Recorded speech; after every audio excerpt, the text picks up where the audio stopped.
Hey everybody, it's Mike with the 1974 GMC. Probably about an hour after I shot the last video. You can see I've kind of tidied everything up. Most of the stuff's off the bench. So just hole saw there.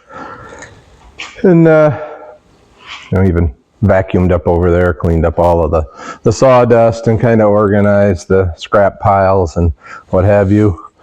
I'm going to try and film something that people might be interested in while I'm doing it. I have gotten a few comments that, it would be nice to see me actually doing the work, and what I've commented is that, like this countertop, which wasn't there yesterday, and that piece of wall, which wasn't there yesterday, that basically constituted working from, about 8:30 in the morning until 6 at night. By the time everything was done, and so to me I wouldn't want to watch that kind of hours. I mean, obviously you can time lapse, but I'm not doing any editing. Basically what I shoot is what I put online. I'm not a videographer. I'm doing this to try and help people that might be doing this to their own coach. And one thing that I would like to point out is that this interior, there's a lot of coaches out there that are gutted. And I know there's been some people that have been saying things, please don't buy these coaches and gut them, because that's what seems to happen is people get them gutted and then they lose interest and they walk away. But if you'll look at what has happened on the inside of this coach in a very short time, you can see that if you have a good running coach that's gutted, you can really make something out of the inside pretty quickly. So I'm going to pause you for a moment while I get set up. I guess let me show you a couple of things first. So I'm set up back here, and what I'm going to do is I'm going to drill the hole and make the hole into the tank for the toilet. And there is the ring that has to go in. There's the larger of the two hole saws, which I'm going to start with. I'm going to try not to puncture the tank. So what my plan is right now I have the pilot drill protruding just a little bit. Once I get this started, and about halfway through that plywood, I'm going to just take that right out. And I just need a regular screwdriver to do that. And then I'll finish my way down through the plywood. And then I maybe will go by hand through the insulation, and then we'll assess the tank and where we are on the tank and make sure that I'm in a good position. So like I said, I'm going to pause you and kind of set this up so hopefully you guys can see good, and we'll work from there. Okay, just quickly, and hopefully the sound's working okay. I do have the mic that I wear on, that my buddy Bob got me.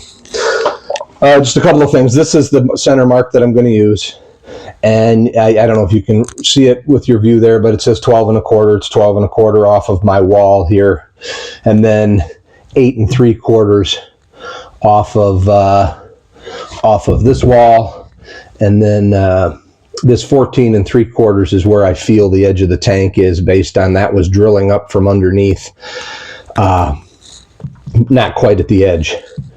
So that's what we got going on. And the reason these dimensions become important and are written down is because I bought a short or a low-rise toilet because I was concerned that depending on my layout, I may have to offset the flange or do something to get into the tank. As it turns out, I didn't have to.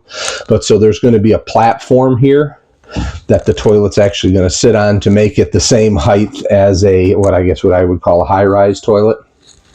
And so that's why I want these two dimensions, is because after I build that platform, I'm going to need those to drill the hole again to get the pipe down to the tank.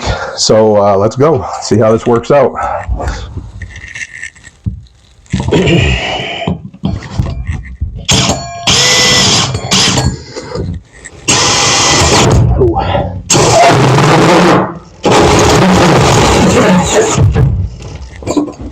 As you can see, it's these big hole saws are something to work with. Ooh.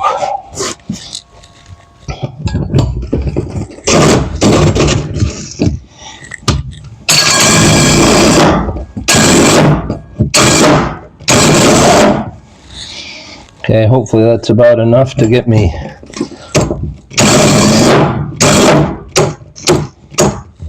good old cordless drill. It's a pretty sharp bit.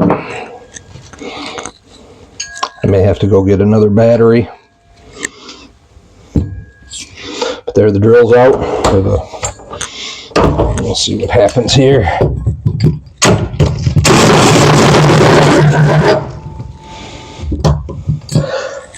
I gotta run and get another battery, so I'll pause you for a second. Okay, there's a fresh battery in the drill. Let's get my glove on here and see if we can't get through this plywood.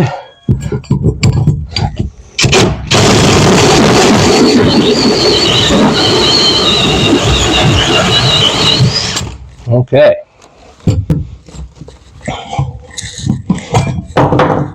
So there you can see we're down to I'm down to my insulation. So just gonna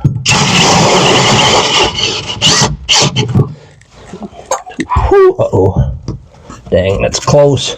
I knew I should have stopped. Just done it by hand, but I did nick the tank a little bit, but it just scuffed it up. I don't think it's anything's gonna leak.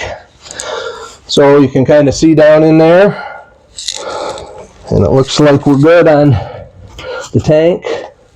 So I am going to put the drill back in, and I'm going to make sure I get a hole now in the tank, because I'll use that as my center for the correct size for the grommet.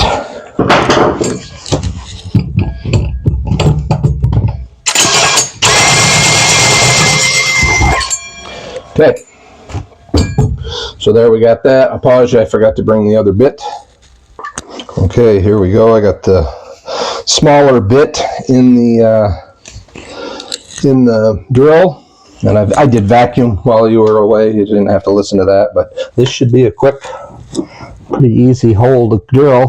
Just gonna get in our center here.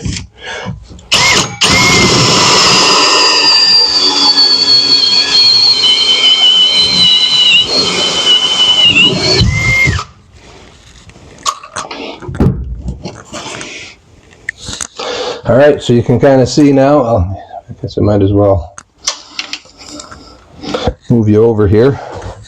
You can now see there's the hole into the tank. There's that little shelf, and I kind of wanted to miss that, but I got plenty, and the tank's plenty thick. You can see the little gouge I made right there. Let me get the vacuum.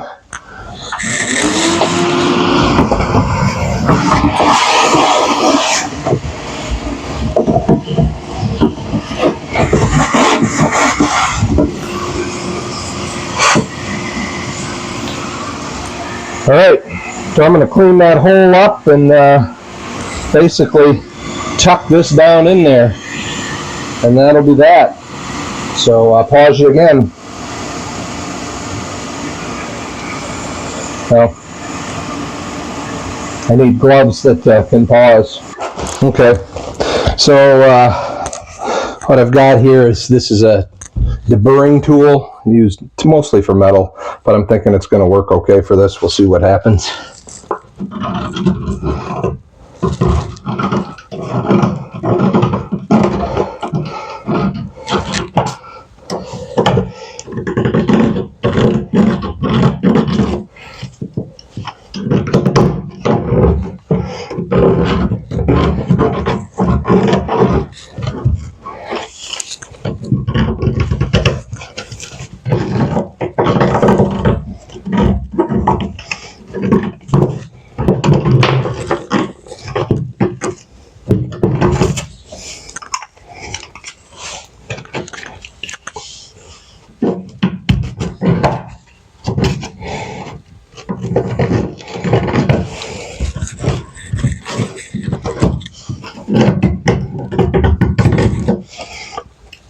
All right, that worked pretty good.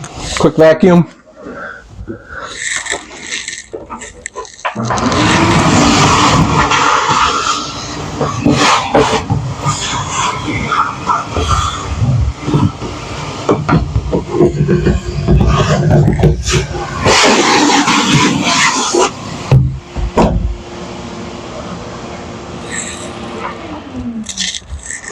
All right, let's see how this goes, because it's going to be a tight fit because the hole that I drilled. And I bought this grommet off of Amazon, and I wanted a 4 3/4 inch bit for this hole. It ended up being all I could get was a 4 5/8, so close, but no cigar, if you will. So again, I'm gonna, this is a pretty tight fit to there. And so it's going to be interesting to get it in. But this hole I was able to find, I think it's 3 3/4, and that should be just about perfect. Let's see, actually this should just about drop into that without the lip, and it does. So that was kind of the goal. And so here we go. Let's try this a little bit, and I may have to go get some soap or something to make it a little easier to get the grommet in.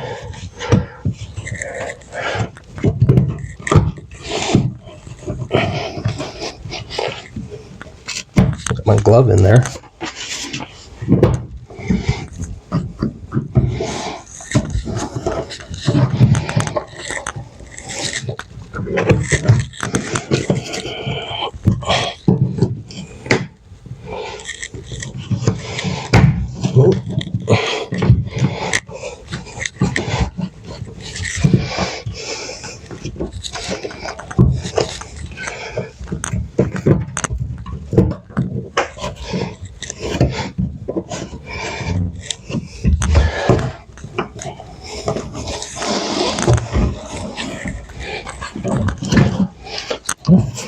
It's working extremely well.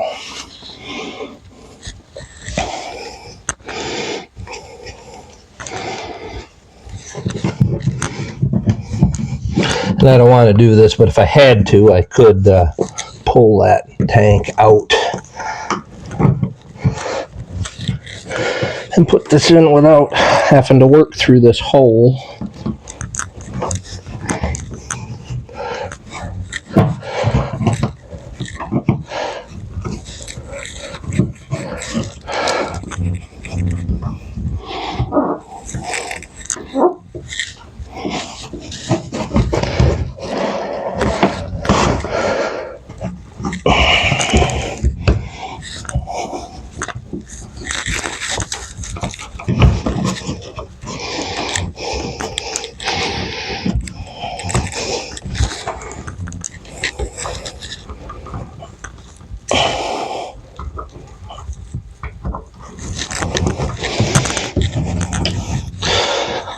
There we go.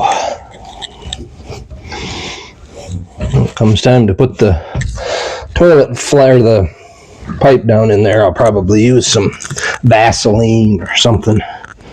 So, all right.